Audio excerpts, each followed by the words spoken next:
Programme एक पाकिस्तान के साथ मैं हूं ज़ौक अहमद। नाज़रीन, कराची से इंतहाई तहलका खेज खबर सामने आई जिसमें मजहबी जमात सुन्नी तहरीक के सरबराह सरवत एजाज कादरी के घर से संगीन नौयत के मुकदमात में मुलव्वस मुलजमान की गिरफ्तारी सामने आई है। पुलिस के मुताबिक नाज़िमाबाद में वाक़े कादरी हाउस पर CIA और SIU पुलिस ने मुश्तरका कार्रवाई की। जमशेद रोड से गिरफ्तार होने वाले भत्ताखोर ने इंकशाफ किया था कि वो सुन्नी तहरीक के मरकज कादरी हाउस से असलहा लेता रहा है और शाहजेब मुल्ला का नाम भी सामने आया है। पुलिस के मुताबिक छापा भत्ताखोरी और फायरिंग में मुलव्वस मुलजमान की गिरफ्तारी के लिए मारा गया। कार्रवाई के दौरान 12 से ज्यादा अफराद को हिरासत में लिया गया, जबकि छोटे बड़े हथियार और गोलियों के मैगजीन भी बरामद किए गए। पुलिस हुक्काम का कहना है कि गिरफ्तार अफराद का साबका क्रिमिनल रिकॉर्ड भी मौजूद है। पुलिस के मुताबिक जमशेद क्वार्टर्स में भत्ताखोरी और फायरिंग के मुकदमात में गिरफ्तार मुलजिम रेहान की निशानदही पर कादरी हाउस पर छापा मारा गया, जहां से जवाद कादरी और ख्वाजा शाहजेब मुल्ला समेत मुतादिद अफराद को गिरफ्तार किया गया।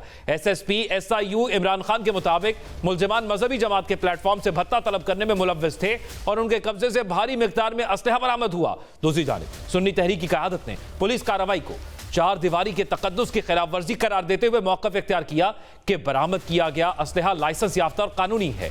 कादरी हाउस में पुलिस कार्रवाई के बाद मजहबी जमात की क़यादत ने हंगामी प्रेस कॉन्फ्रेंस की और तमाम इल्जामात की तरदीद की। सरवत एजाज कादरी ने इल्जाम लगाया कि उनकी फैमिली की बेहुरमती की गई। उनका कहना था कि वो हमेशा दहशतगर्दी की मजम्मत करते आए हैं और कुर्बानियां भी दी हैं। उनका मुतालबा है कि छापे में मुलव्वस पूरी टीम के खिलाफ कार्रवाई की जाए। बसूरत दीगर कल से मुल्क भर में एहतजाज किया जाएगा।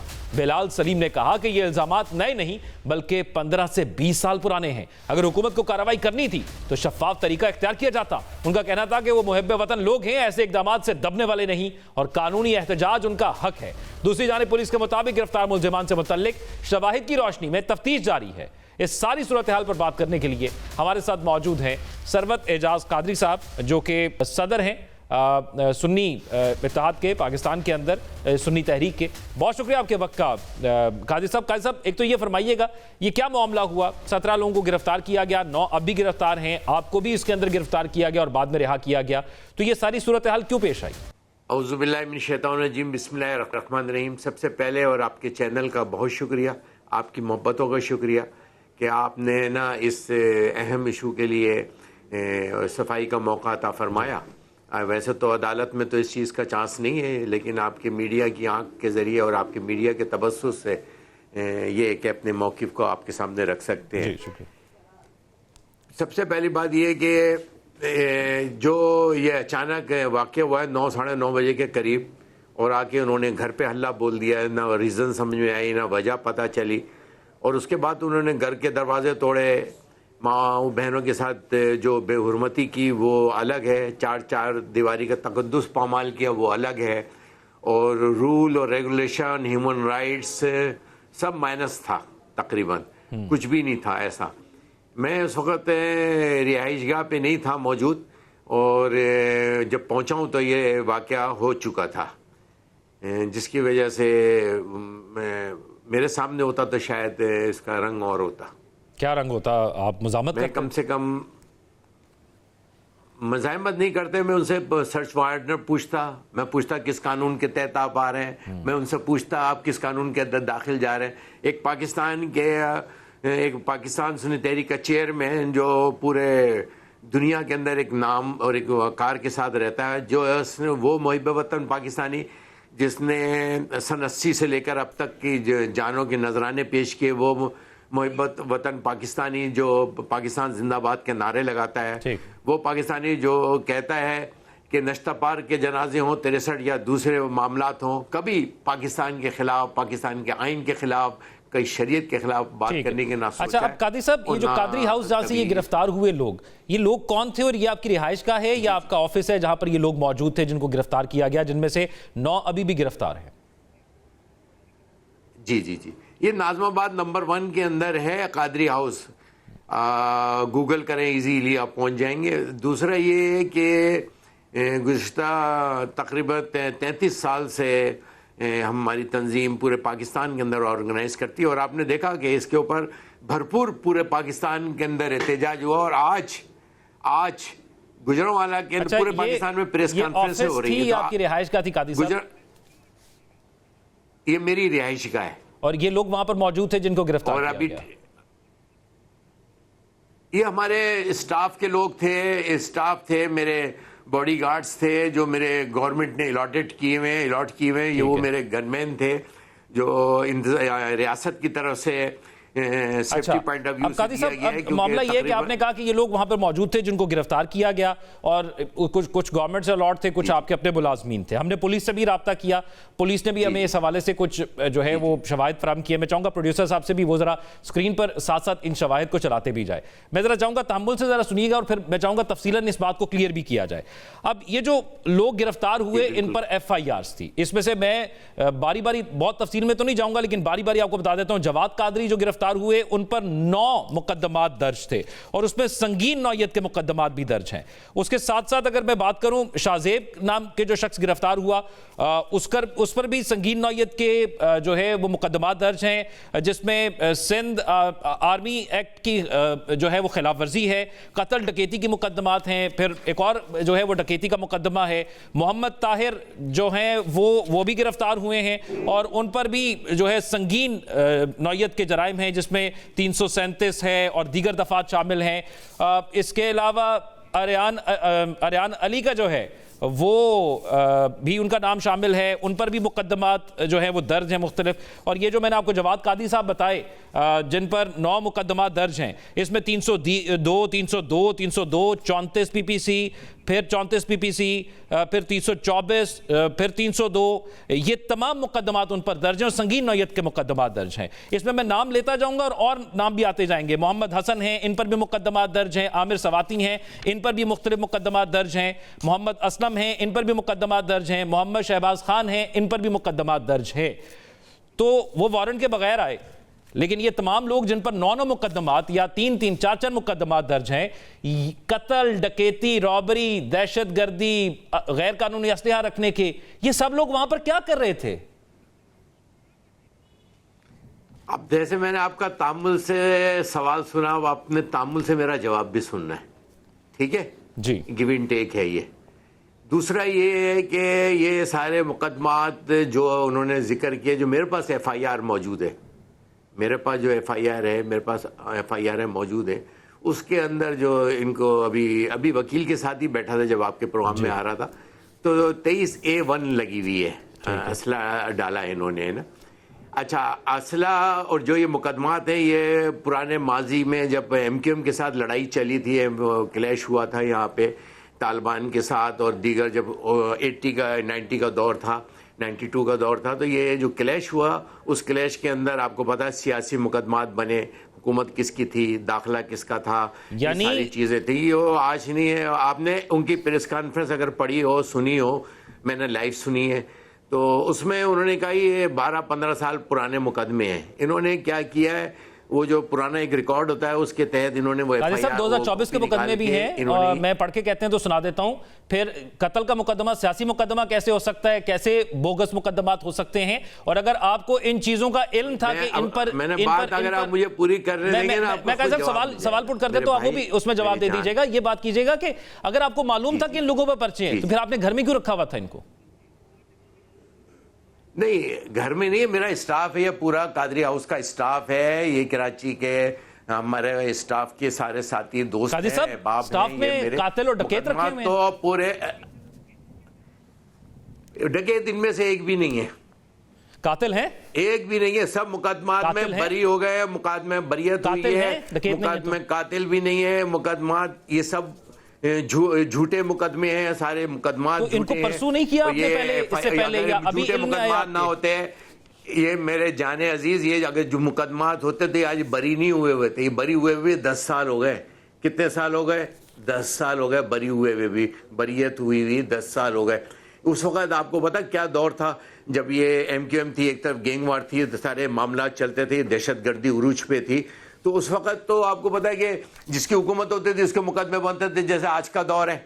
आज मुझे आप ये बताएं, आज का जो दौर है कि किसी भी घर में घुस जाओ, मुकदमात आज 200-200 मुकदमात बन जाते हैं। एक आदमी पता चल रहा है, आज एक भी मुकदमा बना लाहौर में, कत्ल का मुकदमा किसी पर नहीं है, और ये जो मुकदमात है, मेरे पास जो FIR मौजूद है उसमें कोई ऐसा मुकदमा नहीं है। ये पुलिस की FIR जो मैं आपके सामने शेयर कर रहा हूं, ये स्क्रीन पर चल रही है, और ये सारी FIR इस वक्त मैंने खुद पुलिस से ली है। मेरे पास भी यही FIR मेरे पास होंगी, आपके पास नई कॉपी थोड़ी होगी कोई। मेरे पास भी वही कॉपी मेरे पास भी है ना जो आपके पास है, वो जो आपके पास है वो मेरे पास भी है। और आपको ये इंशाअल्लाह ताला ये इस हफ्ते के अंदर आपको पता चल जाएगा। अगर आप जो बंदे रिलीज हुए और 9 बंदे और रिलीज हो जाएंगे इंशाअल्लाह ताला। कल एक दिन का इन्होंने रिमांड लिया है और एक दिन के रिमांड के अंदर इनको कल ये पेश करेंगे। तो इसमें पता क्या लगेगा कि ये मुकदमा जाली थे या जमानत हो जाएगी? मुकदमा तो अपनी जगह रहेंगे। दूसरा आप कहते हैं कि वारंट के बगैर वहां पर जो है वो तफ्तीश की गई। तो क्या आपके पास इस चीज का लाइसेंस है कि जिन लोगों पर मुकदमा आज मेरे रिहाइशगाह पे आना, मेरी रिहाइशगाह के अंदर जाना, मेरी रिहाइशगाह के अंदर इन होना, किस वारंट के तहत किस लेडी के बगैर आप गए, आपने लेडीज के साथ जो किया वो सबके सामने पूरा शहर पूरा मोहल्ला देख रहा था। सारी चीजें हैं, वीडियो उसके मौजूद हैं। अगर आप होते, मुझे पता होता तो मैं आपको पूरी वीडियो भेज देता, आपको मैं एक्चुअल वीडियो भेज देता, जो कि यहाँ के तमाम चैनलों ने वो वीडियो चलाई है, वो सारी वीडियो मौजूद है। अच्छा, ये आप स्क्रीन पे वो वीडियो हमने चला दी है। 10 साल की जिनको सजा हो जाती है, कादी साहब वो वीडियो हम चला रहे हैं, दोनों साइड सजा होती है, वो तो उनके लिए भी वहां पर तौर पर आपके घर के अंदर लोग आए और वो तोड़फोड़ की, वो सारी वीडियो हम चला रहे हैं। आपने कहा सीसीटीवी कैमरास को तोड़ा गया, क्या उसकी भी कोई वीडियो है? सीसीटीवी कैमरास की कोई वीडियो है? जी, वो सारे उन्होंने कैमरे तोड़ दिए, सारा सब कुछ किया। इन्होंने 7 गने शो किए, 7 गने शो किए, ठीक है। 3 गने इसके अंदर वो जो गवर्नमेंट ने गार्ड दिए हैं, जो गवर्नमेंट की तरफ से हैं, वो गार्ड उनकी गने हैं।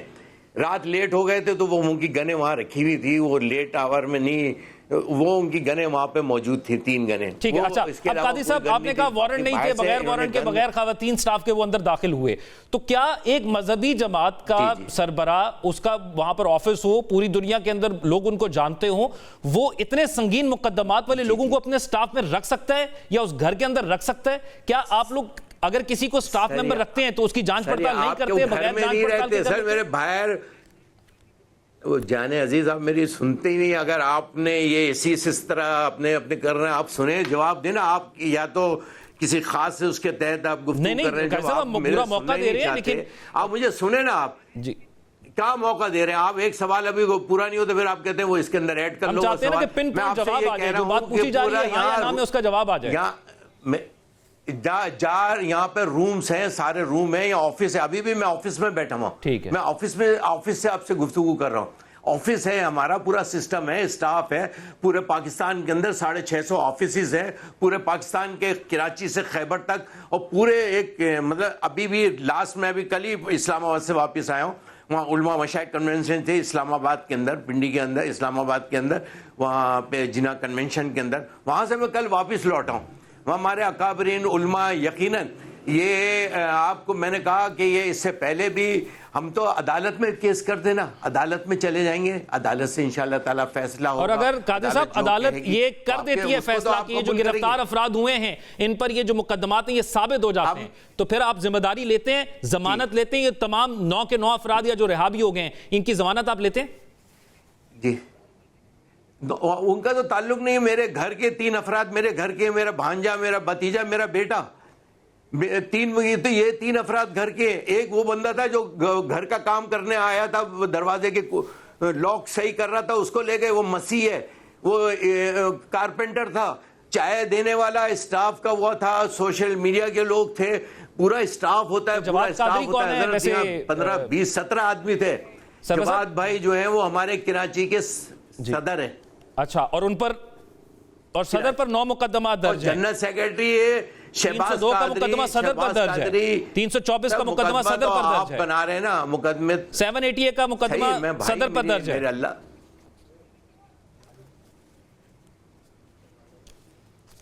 सर, मैं ये बताना चाह रहा हूँ आपको, ये 15-20 साल के मुकदमे, वो CR होता है जो उसके तहत ये उसको क्लिक करके, मतलब कल रात में हुआ, आज उन्होंने इतवार वाले दिन पेश भी कर दिया रिमांड लेकर 1 दिन का, और कल इंशाअल्लाह ताला अल्लाह के आपके हुक्म से कल जेल भी हो जाएगी। और उसके बाद 2 से 3 रोज में आप ये अगले हफ्ते आप ये प्रोग्राम दोबारा कर लीजिएगा।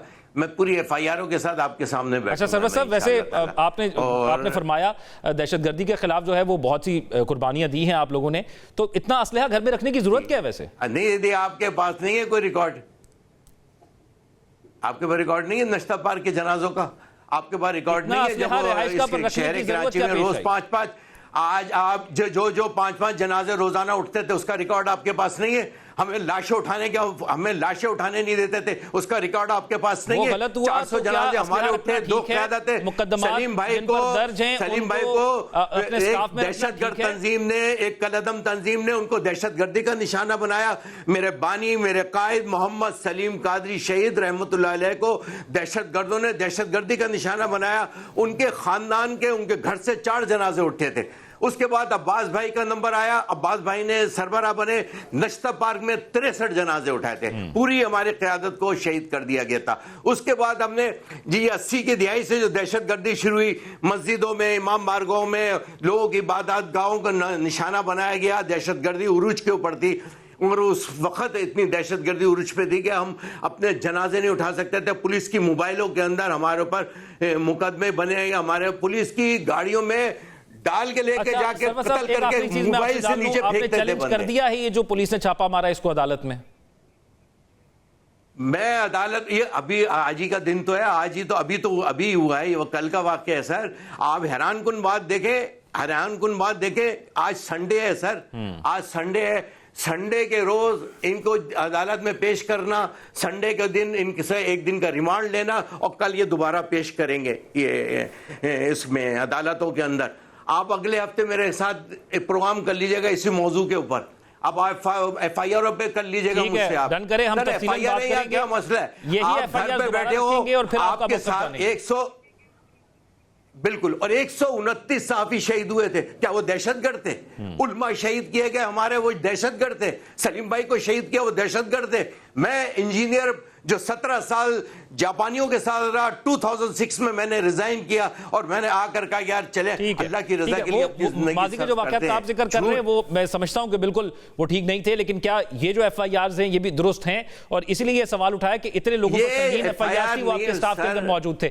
बहुत शुक्रिया, हमारे साथ मौजूद थे जो है वो काजी साहब मौजूद थे और इस तमाम सूरत हाल के हवाले से बात कर रहे थे, क्योंकि ये बड़ा अहम मामला है जिस पर कल प्रेस कॉन्फ्रेंस भी की गई और फिर ये नाम भी सामने है। जब हमने पुलिस से रब्ता किया तो पुलिस ने हमें ये रिकॉर्ड फराहम किया जिसमें हर शख्स पर 9, 3, 6, 4, 2 इतने मुकदमात और संगीन नौयत के मुकदमात दर्ज थे।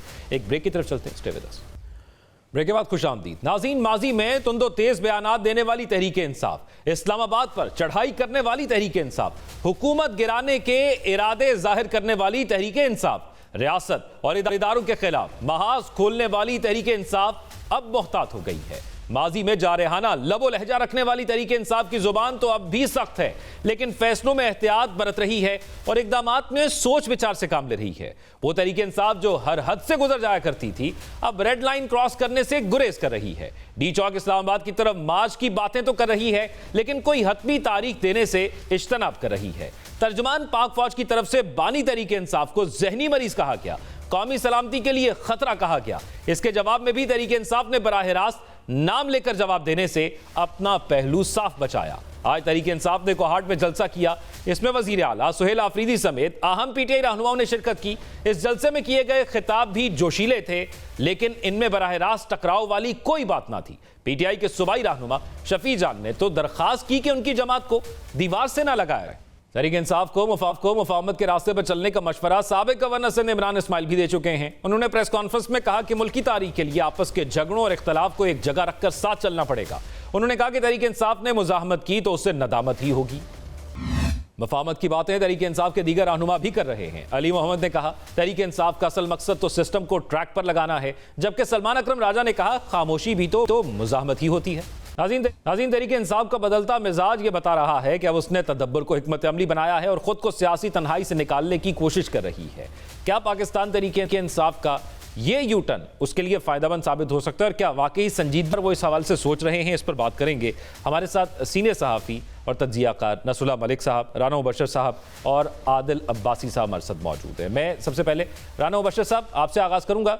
ये फरमाइएगा कि अब ये तो तमाम सूरत हाल इस वक्त बनी हुई है, इसमें पाकिस्तान तहरीक इंसाफ जो है उसकी तरफ से वो नर्म रवैया इख्तियार किया गया है। यानी माजी के जो बयान दिए जाते थे कि जेल का दरवाज़ा तोड़ के इमरान खान को बाहर ले आएंगे, इस्लामाबाद को बंद कर देंगे हम, और इस्लामाबाद आ भी जाते थे, वो एहतजाज भी करते थे, वो सब कुछ नहीं हो रहा है। ऐसा लग रहा है कि एक यू टर्न लिया जा रहा है और थोड़ा मेंशन नहीं किया जा रहा ख़ासतौर पर रियासत को या हुकूमत को उन सख्त बयानात के अंदर।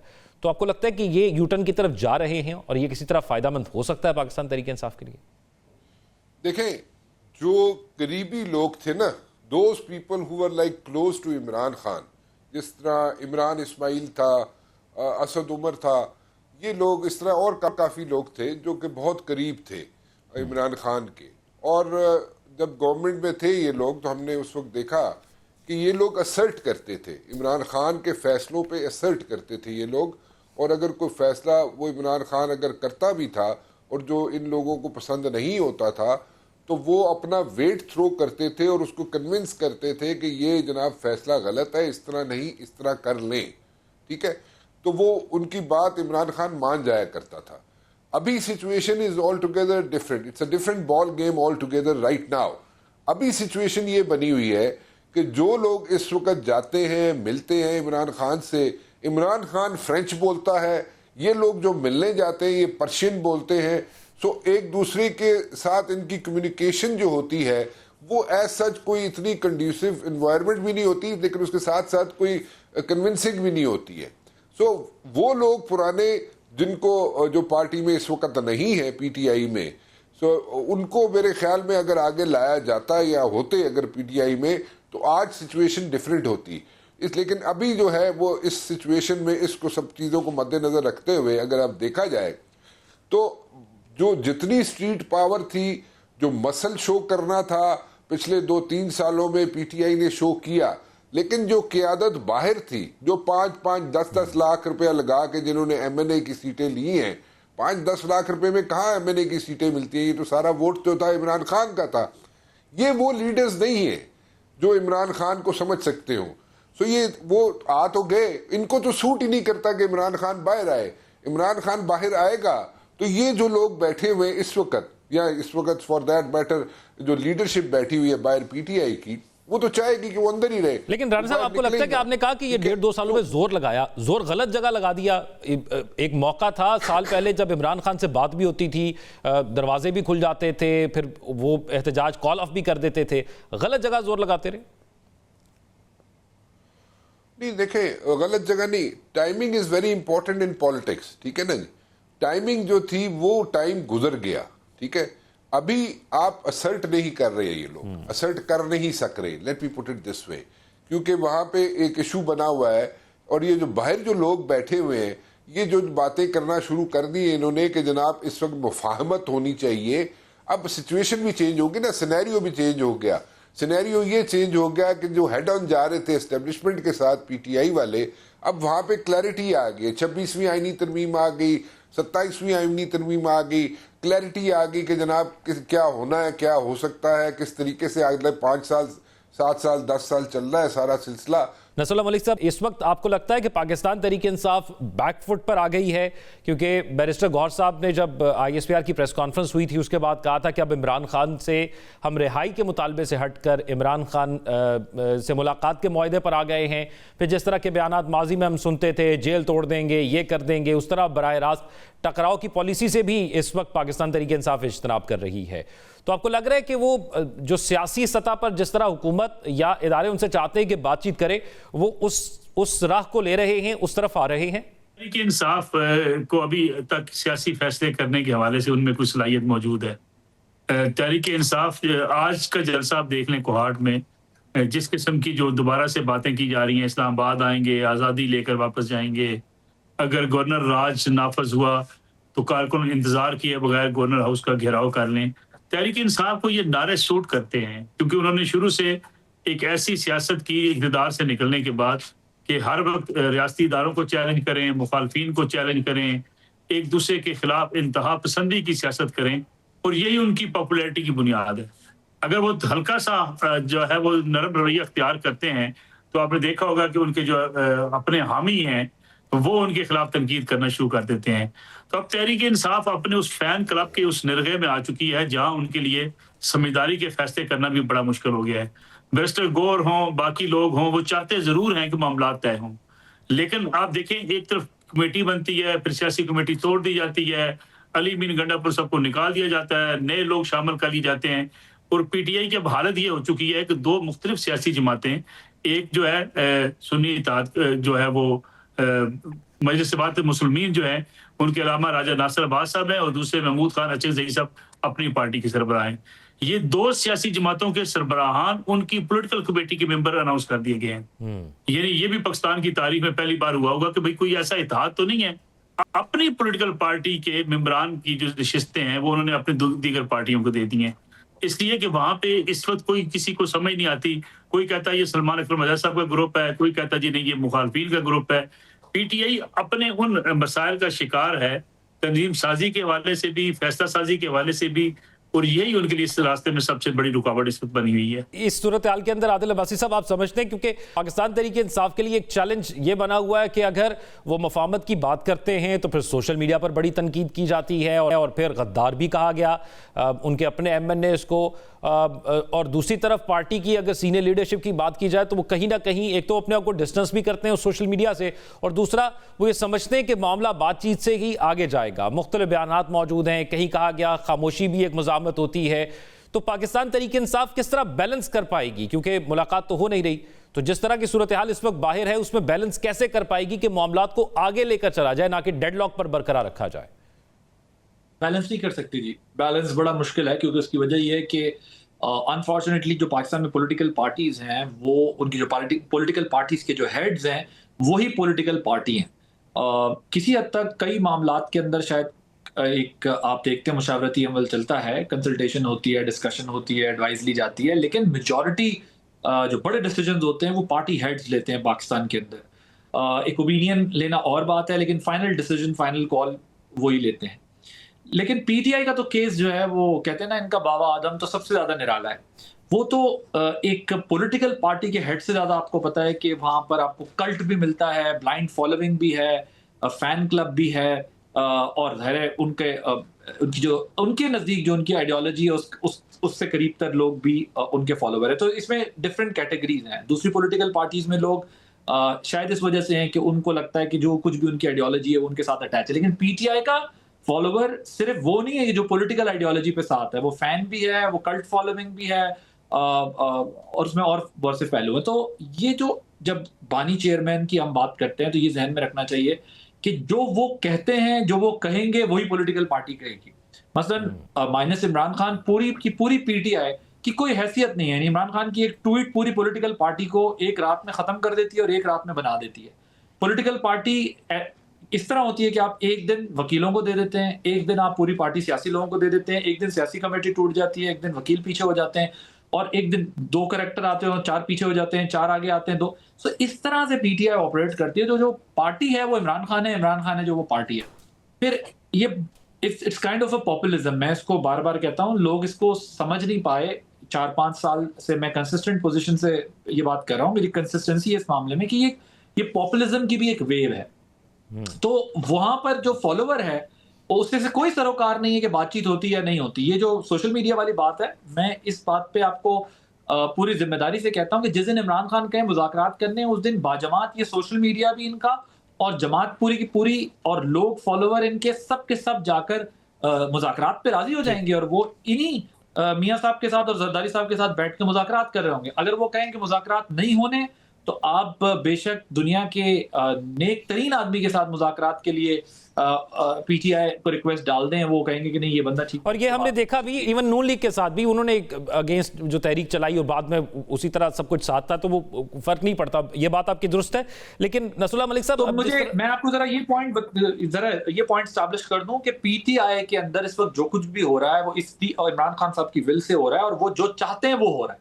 अगर वो चाहे मुज़ाकरात होने, मुज़ाकरात शुरू हो जाएंगे और कोई तनकीद नहीं हो पाएगी। नसरुल्लाह मलिक साहब, अब फैसला करेगा कौन पाकिस्तान तहरीक इंसाफ के अंदर? आज जुनैद अकबर साहब कहते हैं कि अचकजई साहब फैसला करेंगे, कॉल वो देंगे, मुलाकात इमरान खान से हो नहीं रही। अचकजई साहब भी कहते हैं कि मुलाकात की इजाजत दी जाए।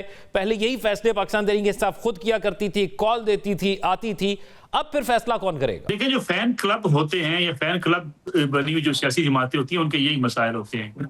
अब इमरान खान साहब इन्हीं अचकजई साहब के बारे में जो कुछ कहा करते थे, क्या वो लोग भूल गए होंगे कि जनाब ये तो अपने पूरे खानदान को जो है वो इक़्तिदार के मजे जो है उसमें इन्वॉल्व कर लेते हैं। अचकजई साहब के ऊपर जितने इल्जामात इमरान खान साहब ने लगाए, शायद ही किसी ने लगाए हो।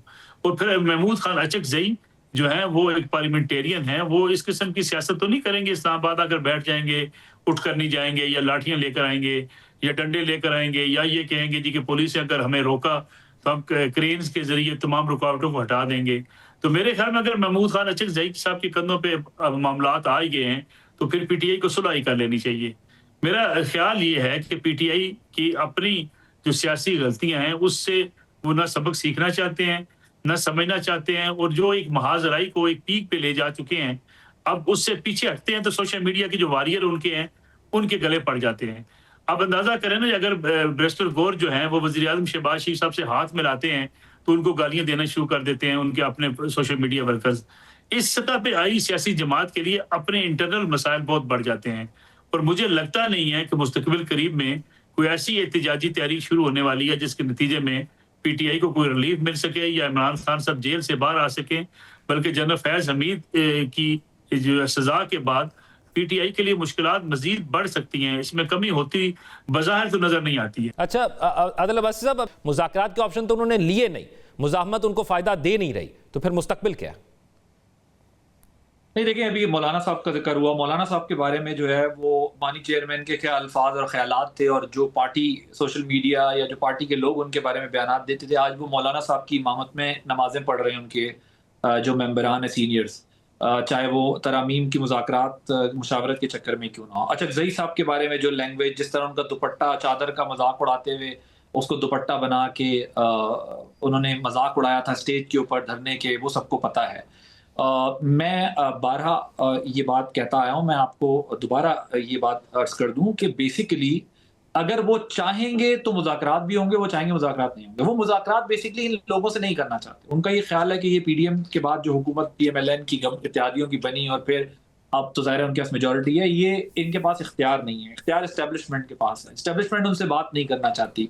वो इस्टेब्लिशमेंट की ताकत का मजा देख चुके हैं, ले चुके हैं, वो इख्तिदार में उस मजे से आ चुके हैं। तो उनको पता है कि अगर मैंने पावर में आना है तो इन पॉलिटिकल पार्टीज से बात करके नहीं आना। अब नसरुल्लाह मलिक साहब, एक अहम चीज़ ये है कि अब सूरत हाल इमरान खान से मुलाकात तो नहीं हो रही और ऐसा लगता है कि अगले हफ्ते भी नहीं होगी। अब दोबारा वही हमें मंजर मिलेगा, लोग बाहर आएंगे, उसी तरह उनकी बहनें बैठी होंगी एहतजाज के लिए या धरने के लिए, तो ऐसा लग रहा है कि वही चीज़ें रिपीट होंगी। इमरान खान को मुंतकिल करने की बात की जा रही है किसी और जेल में, फिर गवर्नर राज लगाने की बात भी की जा रही है। तो इस वक्त आप क्या समझते हैं, हुकूमत की पोजीशन क्या है? क्या एक बार फिर वो वज़ीर आज़म साहब या सीनियर वज़रा पाकिस्तान तहरीक इंसाफ को दावत दे सकते हैं? वो बात तो कर रहे हैं कि इमरान खान के बगैर आए किसी भी और चीज़ पर बात कर सकते हैं, लेकिन तमाम चीज़ों पर बात करने के लिए क्या कह सकते हैं कि जिस तरह इस साल के शुरू में जनवरी में हमने देखा था मुज़ाकरात हुए थे, तो दिसंबर में इस तरह की ऑफर दोबारा आ सकती? देखिए, हुकूमत को ये बात सूट करती है कि पीटीआई की और एस्टेब्लिशमेंट की लड़ाई होती रहे। ये पाकिस्तान तहरीक इंसाफ का अलमिया है कि उसने इस लड़ाई को इतना जो है आगे तक ले गई है कि हुकूमत को इसमें मौजे ही मौजे नजर आती हैं। हुकूमत तो कतई नहीं जाएगी, हुकूमत तो बेनिफिशियरी है इस वक्त। हुकूमत समझती है कि अगर इमरान खान साहब जिस तरीके से अपना स्टांस रखे हुए हैं, इस स्टांस के बाद इमरान खान साहब की जो राहें वो मसदूद होती चली जाएंगी। इमरान खान साहब अपना आखिरी ट्वीट ना करते तो उनकी मुलाकातें भी हो जाती और मामला शायद इस हद तक सख्त भी ना होते। अब इमरान खान साहब जिस तरीके से ट्वीट्स करते हैं या उनकी बहनें जो स्टेटमेंट्स देती रही हैं, उससे मामला काफी हद तक और आगे चले गए।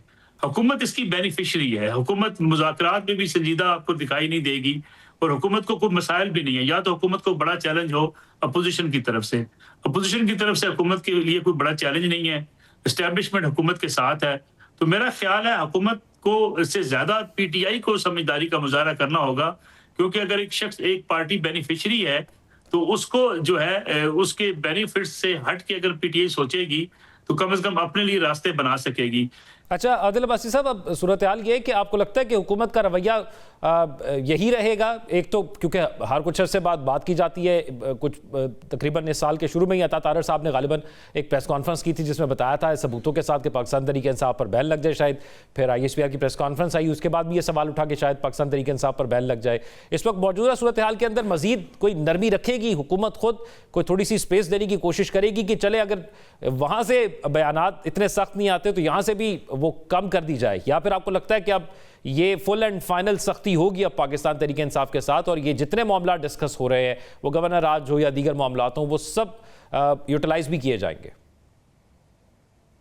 देखिए, हुकूमत की तरफ से पाबंदी, आप ठीक कह रहे हैं, ये बात चली थी और ये साल के आखिर में एक बार फिर ये बात हो रही है। हुकूमत के पास ये पाबंदी का ऑप्शन और गवर्नर राज का ऑप्शन तो मौजूद है, लेकिन उसकी रिपरकशंस और उसके कुछ फॉल आउट भी होंगे, गवर्नर राज लगने के भी और पाबंदी के भी। तो हुकूमत के पास तो ये दो कार्ड्स मौजूद है, लेकिन मसला ये कि ये हुकूमत वर्सेस PTI लड़ाई नहीं है, ये एस्टेब्लिशमेंट वर्सेस PTI लड़ाई है। तो हुकूमत चाह के भी माफ करना चाहे तो माफ नहीं कर सकेगी, और हुकूमत अगर चाह के सजा देना चाहे तो भी सजा नहीं दे सकेगी। तो जजा और सजा उनकी इस वक्त जो है वो किसी और तरफ शिफ्ट हो गई है जहां वो टारगेट कर रहे हैं PTI वाले। तो PTI वालों ने जिधर टारगेट किया है वहां उनको डेफिनेटली चैलेंजेस का सामना रहेगा, हार्डशिप्स रहेंगी, अब उन्हें प्रॉब्लम रहेंगी, टफ टाइम फेस करना पड़ेगा, क्योंकि जहां पर उन्होंने छेड़छाड़ की है वहां से उनको उसी तरीके का रिस्पांस भी जो है वो मिल रहा है, आएगा। एक बात ध्यान में रखें, अगर एक इदारे ने अपने साबिक DG ISI को पहली दफा हिस्ट्री में इस तरह 14 साल कैद बामुशक्कत रिगरस जो है वो इम्प्रिजनमेंट की है उनकी और उनको सेंटेंस किया है, तो आपको ये बात जहन में रखनी होगी कि फिर वो इदारा आगे कितना आगे जाएगा या जा सकता है या जाना चाहता होगा। तो ये चीज आपको जहन में रखनी है कि वो इदारा डेफिनेटली अब जो है वो PTI से मुतालिक जो उनकी रिजर्वेशन है जिसका इजहार DG ISPR ने अपनी प्रेस कॉन्फ्रेंस के अंदर भी किया, या बानी चेयरमैन से मुतालिक जो उनके ख्यालात हैं वो सब ने सुने, उस दिन नाम लिए बगैर उन्होंने सब कुछ कह दिया। तो उनको अब मुश्किलात का सामना रहेगा, और गवर्नमेंट को मुझे लगता है कि ये प्रॉब्लम नहीं होगी अगर एस्टेब्लिशमेंट के साथ उनकी लड़ाई इस लेवल पे चली गई जहां पर उनको बैन करने के ऑप्शन पे जाना पड़ा और गवर्नर राज के ऑप्शन पे जाना पड़ा। सो ये लड़ाई जो है वो PTI जिस तरफ लेकर गई है, नतीजा भी इसका वहीं से निकलेगा। रान साहब, जैसे आपने कहा कि दोनों तरफ से बात होनी चाहिए और दोनों तरफ से ये वैक्यूम ख़त्म हो सकता है, लेकिन बात यह कि ज़मानत कौन देगा? माजी में कहीं ना कहीं से ज़मानत मिलती रही, और इमरान खान के हवाले से अगर अचकज़ई साहब कहते हैं कि मैं जाके बात करना चाहता हूँ, मुझे बात करने दें, और इमरान खान की खुद अब पार्टी कहती है कि अचकज़ई साहब कॉल का फैसला करेंगे, वही बताएंगे कि काबल का एहतजाज होगा, लेकिन वो खुद भी ज़मानत नहीं दे पाएंगे। इवन कोई इस बात पर भी ज़मानत नहीं दे सकता कि अगर इमरान खान से मिलने से पहले कोई मामला तय कर लिया जाए तो वो उस पर इमरान खान को भी जो है वो कन्विंस करने में कामयाब हो जाएंगे। तो ये असल मामला तो आप नहीं समझते यहां पर फंसा हुआ है कि इमरान खान को कौन तैयार करेगा? बिल्कुल ठीक कहा आपने, बड़ा अच्छा सवाल है कि देखें यहाँ पे गारंटर कोई नहीं है। हमने पास्ट में हमेशा ये देखा कि जो भी लीडर हुआ उसने अगर हीट फेस की तो उसका कोई ना कोई गारंटर था। In this particular case Imran Khan की गारंटी कौन देगा, एक बहुत बड़ा सवाल है, एक बहुत बड़ा इशू है जिसको जनाब एड्रेस कोई नहीं कर सक रहा, क्योंकि वो उसकी गारंटी कौन देगा। और ये एक इसको कौन एड्रेस कर सकता है मुझे नहीं पता, इसको कौन एड्रेस कर सकता है, क्योंकि यहाँ पे एक सीरियस ट्रस्ट डेफिसिट। देखे ना, आसिम मुनीर साहब जब DG ISI थे उस वक्त एक अच्छे फेथ में, अच्छे जेस्चर में उन्होंने पंजाब के अंदर जो कुछ हो रहा था, बुज़दार हुकूमत में जो कुछ हो रहा था, गोगी जो कुछ कर रही थी, वो उन्होंने सामने रखी चीजें एक अच्छे फेथ में, अच्छे सेंस में उस वक्त के वजीर आजम इमरान खान के सामने, ठीक है, क्योंकि बाद में ये चीजें हॉन्ट करेंगी अगर आप पावर में नहीं होंगे। लेकिन उसको पर्सनल ले लिया गया, और पर्सनल लेने के बाद उसको जनाब ये सिचुएशन हुई कि उनको वहां से हटवाया गया इमरान खान साहब की तरफ से, ठीक है। सो वो हटाना, फिर उसके बाद मैं बाजवा साहब के बकौल आपको बता देता हूँ, बाजवा साहब ने सजेशन भी दी, उस वक्त के चीफ ऑफ आर्मी स्टाफ ने प्राइम मिनिस्टर इमरान खान को सजेशन भी दी कि यार ये जो आपने पुश किया था इनको हटा दिया गया DG ISI की पोस्ट से, इनका भी टेन्योर भी पूरा नहीं हुआ था, लेकिन एक अच्छे फेथ में, अच्छे जेस्चर में, कर्टसी से उनको आप एटलीस्ट चाय पे बुलाएं, ठीक है। लेकिन वो भी इमरान खान साहब ने नहीं बुलाया उनको, ठीक है। सो वो बहुत सी चीजें ऐसी हैं जो कि सीरियस ट्रस्ट डेफिसिट जो है वो डेवलप हुआ है, वो भी ओवरकम करना बड़ा मुश्किल है। गारंटर तो बिल्कुल बात सही है आपकी, गारंटी कौन देगा? माजी में हमने देखा बहुत से लीडरान ऐसे थे जिनकी गारंटियां आती थी, बाहर से कोई ना कोई मुल्क का जो हेड ऑफ स्टेट होता था वो गारंटी देता था, लेकिन इन दिस पर्टिकुलर केस कौन गारंटी देगा? वो कोई गारंटी देने के लिए इस वक्त तक एज ऑफ नाउ कोई तैयार नहीं है। अच्छा राना साहब, एक और मामला ये है कि अब जनरल फैज़ हमीद साहब का जो फैसला आया उसके बाद इसका एक दायरा कार क्या होगा, कितना वसी हो सकता है, कौन कौन इसके अंदर आ सकते हैं, ये अब बड़ी बहस हो रही है। और ख़ास तौर पर जो है वो तलाल चौधरी साहब ने और फैसल वाडा साहब ने कहा था कि इमरान खान के ख़िलाफ़ वो जो है वो गवाही दे सकते हैं। दूसरी तरफ हुकूमत माजी के अंदर ये मुतालबा करती रही है कि जनरल बाजवा साहब को भी इसमें शामिल किया जाए, क्योंकि इल्ज़ाम तो वो लगाते थे कि उनकी हुकूमत जाने का मकसद या वही वजह थी या वो तमाम एक सीन था। तो आपको क्या लगता है कि इस जो फैसला आया जनरल फैज़ हमीद का, कितना दायरा वसी हो सकता है? देखिए, इस वक्त एक चीज तो बड़ी ऑब्वियस है जो कि नजर आ रही है, it's writing on the wall, कि इदारे ने यहां से जनाब अपनी अकाउंटेबिलिटी शुरू की।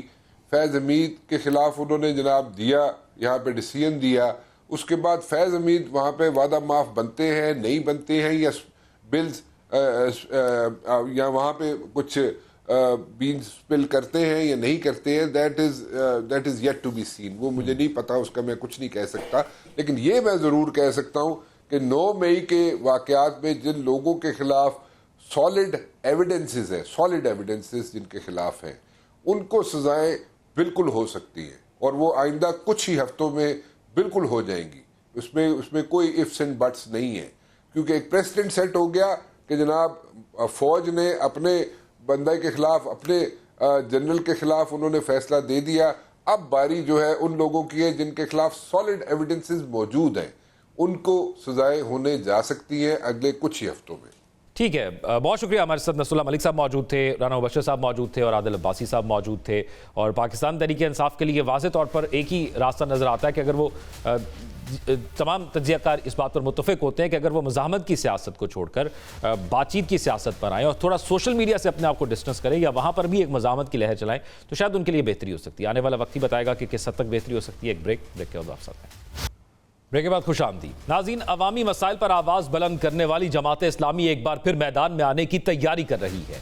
निज़ाम को गला सड़ा करार देकर उसे ललकारने के इरादे बांध रही है। एक बार फिर अलम एहतजाज बुलंद कर रही है, निज़ाम को चैलेंज करने के लिए महाजरा हो रही है। जमात इस्लामी बिजली बिलों के खिलाफ एहतजाज करती है, बदअमनी के खिलाफ एहतजाज करती है, कराची में डंपर्स और टैंकर से हलाकतों पर एहतजाज करती है, चीनी और आटा माफिया के खिलाफ तहरीक चलाने का ऐलान करती है, निज़ाम बदलने की बात करती है। और आज जमात इस्लामी ने एक और एहतजाज करने का ऐलान कर दिया है। अमीर जमात इस्लामी ने कहा कि वो 21 दिसंबर से इस गले सड़े निज़ाम के खिलाफ पूरे मुल्क में तहरीक चलाएंगे। अब सवाल यह है कि इस तहरीक के खदोखाल क्या होंगे और ऐसा क्या होगा जिसके बाद जमात इस्लामी समझेगी कि अब इस तहरीक का मकसद पूरा हो गया है। जिस निज़ाम को जमात इस्लामी गला सड़ा कह रही है, उसका मुतबादिल क्या है? इस निज़ाम में जमात इस्लामी क्या तब्दीलियां करेगी और क्या सिर्फ एहतजाज से वो तब्दीलियां हो जाएंगी? इन्हीं तमाम सवालों के जवाब जानेंगे। हमारे अमीरुल अजीम साहब, जनरल सेक्रेटरी जमात इस्लामी मौजूद हैं। बहुत शुक्रिया अमीरुल अजीम साहब आपके वक्त का। ये फरमाइएगा, सबसे पहले तो खदोखाल क्या तय किए गए हैं? कोई TOR रखे गए हैं? कोई तहरीरी तौर पर मुतालिबात रखे गए हैं या कोई मैनिफेस्टो रखा गया है कि ये एहतजाज में ये पॉइंट्स हैं जिस पर हम एहतजाज कर रहे हैं, ताकि वो फिर आप हुकूमत तक भी पहुंचा सकें? नाज़रीन, अमीर जमात इस्लामी की जानिब से ये कहा गया है कि 21 दिसंबर से इस गले सड़े निज़ाम के खिलाफ पूरे मुल्क में तहरीक चलाएंगे। जमात इस्लामी इससे कबली में हमने देखा कि जब से ये हुकूमत वजूद में आई, एक तहरीक पहले चला चुकी है, इस्लामाबाद में धरना भी दे चुकी है, पिंडी में। उसके अलावा फिर लाहौर के अंदर एक कामयाब उनकी जानिब से जलसे किए गए। तो अब इस तहरीक का मकसद क्या होगा और इसका तरीक़ाकार क्या होगा, इस तमाम सूरत हाल पर बात करने के लिए जनरल सेक्रेटरी जमात इस्लामी अमीरुल अजीम साहब ने हमें ज्वाइन किया है। बहुत शुक्रिया आपके वक्त का। अमीरुल अजीम साहब, इस वक्त जो सूरत हाल है, सबसे पहले तो यही कि इसका बुनियादी मकसद क्या होगा जो तहरीक आप चलाने जा रहे हैं, जमात इस्लामी चलाने जा रही है? इसका कोई मैनिफेस्टो डिसाइड किया गया है, कोई पॉइंट्स रखे गए हैं, कोई मुतालिबा हुकूमत से किया गया है? असल में ये हुकूमत से मुतालबे के बजाय अवामी सतह पर एक बेदारी की मुहिम है। हम वक्तन फ़वक्तन छोटे छोटे इश्यूज़ के ऊपर एहतजाजी तहरीकें चलाते हैं, मुजाहरे करते हैं, जलसे करते हैं, धरने देते हैं। जैसे भी आपने कहा कि हमने IPPs के ख़िलाफ़ जो है वो रावलपिंडी में जलसा दिया, यानी अरबों रुपए जो बिजली हम नहीं भी ख़रीदते हमारी जेबों से हर महीने लूटते रहे हैं। लोगों को एक शऊर दिया, कुछ ना कुछ चलिए उसका रिलीफ मिला, लेकिन जितना मिलना चाहिए था हुकूमत ने नहीं दिया। क्यों नहीं दिया? कि हुकूमत का एक निज़ाम ऐसा है, जब तक ये चैलेंज ना हो, ये तब्दील ना हो, मुल्क के अवाम को कोई मफाद मिलेगा नहीं। अब ये जो बदलो इस निज़ाम की तहरीक का मकसद ये है कि पाकिस्तान बनने के बाद हमारे साथ एक साजिश हो गई कि पाकिस्तान बनते वक्त एक अबूरी हुक्मनामा जारी हो गया कि अंग्रेज़ के दौर के तमाम कवानीन मौजूद रहेंगे जब तक के नए कवानीन नहीं बन जाएंगे। अब वो लिखा गया, उसके बाद बाकी आइन जब भी हमने पाकिस्तान के अंदर बनाए हैं, ये एक ज़ाब्ता जो है वो चलता रहा, 73 के आइन के अंदर भी मौजूद है। आप देखिए कि हम उस इस्तेमारी निज़ाम से छुटकारा नहीं हासिल कर पाए। अच्छा, इसका अमीरुल अजीम साहब सूरत हाल होगी क्या? जलसे करेंगे, कोई रैली निकालेंगे, कोई मुल्की सतह पर कोई एक लॉन्ग मार्च लेकर चलेंगे, कहीं जाके धरना देंगे? इस आगाही मुहिम को किस तरह लेकर चला जाएगा? देखिए, पहले तो ये है कि हम जलसे भी करेंगे 21 बड़े शहरों के अंदर, अवामी जलसे करेंगे, फिर हम धरनों की तरफ भी जाएंगे और लोगों की आवाज़ बनेंगे कि ये जो हमारा गला सड़ा सिस्टम है जिसमें आपके इंतखाबात का मामला होता है तो आपके वोट ज़ाया हो जाते हैं। कोई पूरी दुनिया के अंदर ये इस तरह का सिस्टम शायद 1-2 मुल्कों के अंदर रह गया है। मुतनासिब नुमाइंदगी, हर वोट को काउंट करना, ये हमारी एक ज़रूरत बनती है। दूसरी बात यह है कि ये ब्यूरोक्रेसी का पूरा स्टाइल ये अवाम को महकूम बनाने के लिए था, यानी अवाम को राया के तौर पे जकड़ने के लिए था। एक आदमी CSS कर लेता, ठीक है, बड़ा मेहनती है। अब वही आदमी जो है वो रेलवे भी चला रहा है, किसी वक्त वो यानी आप अस्पताल चला रहा है, वही आदमी जो है वो पोर्ट के ऊपर जाकर पोर्ट बना रहा है। नहीं, राइट जॉब। लेकिन ये आगाही तो अवाम के अंदर आप इससे पहले भी अपनी मुख्तलिफ कैंपेन्स के अंदर चलाते रहे और सियासी जमातें भी करती हैं, लेकिन अमल दरामद के दरमियान एक गैप है। तो वो जो गैप है, ये सिर्फ आगाही तक तो ठीक है, उस गैप के लिए हुकूमत से आप क्या कहेंगे कि किस तरह इस पर अमल दरामद होना चाहिए? ये तो इलेक्टोरल सिस्टम है, ये तो बहुत लंबी तवील चीज़ें जिस पर आप नहीं, देखिए सारी चीज़ें बहुत ज़रूरी हैं, ये तवील नहीं है। मतलब हमारा फौजदारी कानून है वो अंग्रेज़ के ज़माने का मौजूद है, आपके जो सिविल सूट है वो भी अंग्रेज़ के ज़माने के मौजूद है। ख़ुद इंग्लिस्तान के अंदर ये निज़ाम मौजूद नहीं है, हमने इसको गले से लगा रखा हुआ है। आप एक्विजिशन एक्ट है, अंग्रेज़ ने बनाया था इसलिए कि 1857 की जंगी आज़ादी के बाद लोगों को कुचलने के लिए, वो आज भी चल रहा है। तो ये सारी चीज़ें जब तक हम तब्दील नहीं करेंगे, एहतजाज से हो जाएंगी तब्दीली? नहीं, मेरा ख्याल है कि आवाम को शऊर दे के आवाम की आवाज़ बनकर हुकूमत से मुतालबा नहीं, हुकूमत तो ख़ुद इसकी बेनिफिशरी है। और मेरा नहीं ख्याल कि इससे पहले जमात के अलावा किसी और पार्टी ने भी इसको किसी एजेंडे के अंदर रखा है, चूँकि सारे इस निज़ाम की फ़ायदा उठा रहे हैं, उससे जब मुस्तफ़ीद हो रहे हैं। तो बहरहाल ये जमात ने एक एजेंडा बनाया है। अब आवाम अगर हमारे साथ चल पड़े तो हम एहतजाज और जलसे और मुजाहरों से आगे बढ़कर एक बहुत बड़ी अवामी तहरीक चलाएंगे। आपने खुद कहा हुकूमत बेनिफिशरी है। अब हुकूमत जब बेनिफिशरी है और आप सिर्फ आगाही मुहिम तक ये चीज़ चलाएंगे, जब तक तो वो प्रेशराइज नहीं होगी, जब तक कोई ऐसी मुहिम आपके सामने आप नहीं सामने लेकर आएंगे लोगों को एक बड़ी तादाद के अंदर कि हुकूमत को फील हो कि ये हमारी हुकूमत के लिए ख़तरा हो सकता है, तब तक तो हुकूमत नहीं मानेगी। तो फिर आप तो आगाही एक बार फिर देकर वापस चले जाएंगे। नहीं, देखिए ये मसला होता है, तहरीकें इस तरह से चलती हैं कि पहले आगाही दी जाती है, आवाम को अपने साथ मिलाया जाता है। जूं आवाम किसी इशू को अपना इशू समझ के कि हमारी ये नस्लों का इशू है, हम इसके लिए आगे बढ़ें, इसके लिए सड़कों पे आएँ, इसके लिए किसी तौर पे आगे चलें, अगर आवाम ने ये काम किया तो ना सिर्फ ये कि इस हुकूमत को भी तब्दीली करनी पड़ेगी, वरना हुकूमत को तब्दील करेंगे। होता ऐसे ही है कि अवामी लहर बनकर फिर हुकूमतें भी बदलती है, फिर ही निज़ाम बदलता है। IPPs के खिलाफ जब आपने एहतजाज किया, हुकूमत ने यकीन दहानी कराई, उसके बाद आपने वो धरना ख़त्म किया, इसमें ऐसा क्या होगा जिसमें आपको लगेगा कि हाँ हमारा मकसद पूरा हो गया, या वो कौन सी यकीन दहानी होगी तो फिर इस तहरीक को ख़त्म किया जाएगा? इसमें अवामी बेदारी, अवाम का इस तहरीक के साथ होना, ये एक लंबा प्रोसेस है। इसी में सारे रास्ते जो है ना वो निकलेंगे और खुलेंगे। अच्छा, अब 60s में जमात-ए-इस्लामी जब क़याम में आई तब से लेकर अब तक, आज तक तो हुकूमत के लिए चैलेंज नहीं बन सकी, तो अब क्या होगा कि हुकूमत के लिए आप चैलेंज बन जाएं? नहीं, मेरा ख्याल है कि हर दौर के अंदर जमात-ए-इस्लामी ने सिर्फ मुल्क के अंदर की पॉलिसीज़ के ऊपर असरअंदाज नहीं हुई, बैनुल-अक़वामी सतह पर भी हमने बहुत सारे काम किए हैं। इसमें कोई शक नहीं है कि हमारी पॉलिटिकल स्ट्रेंथ, या जिसे आप पार्लियामेंट के अंदर जो मेंबर्स हैं वो हमारे हमेशा कम रहे हैं, इसलिए कि हम इस निज़ाम में टवाने लगारी, मज़ारी, सरमायादार, जागीरदार इनको अपने साथ शामिल नहीं करते। लेकिन हमारी जो स्ट्रीट पावर है, जो तलबा के अंदर मौजूद है, जो मज़दूरों के अंदर मौजूद है, जो आम लोगों के अंदर मौजूद है, उसने बहरहाल अपना असर दिखाया है। ये तो सारे मानते हैं कि जमात इस्लामी जिस किस्म की जमात है वो बहुत मुनज़्ज़म है, लेकिन आज तक IPPs के हवाले से आपने धरना दिया, उस पर जो है वो आपने खुद कहा कि वो कुछ नहीं हुआ जो होना चाहिए था। तो फिर आज तक किस पॉलिसी में तब्दीली जमात इस्लामी करवा चुकी है, क्या चेंज करवा चुकी है? ये तो अगर आप पाकिस्तान बनने के बाद की तारीख़ का जायज़ा लेंगे तो हमने पाकिस्तान में करारदाद मकासद मंजूर करवाई, इसे आइन का हिस्सा बनवाया।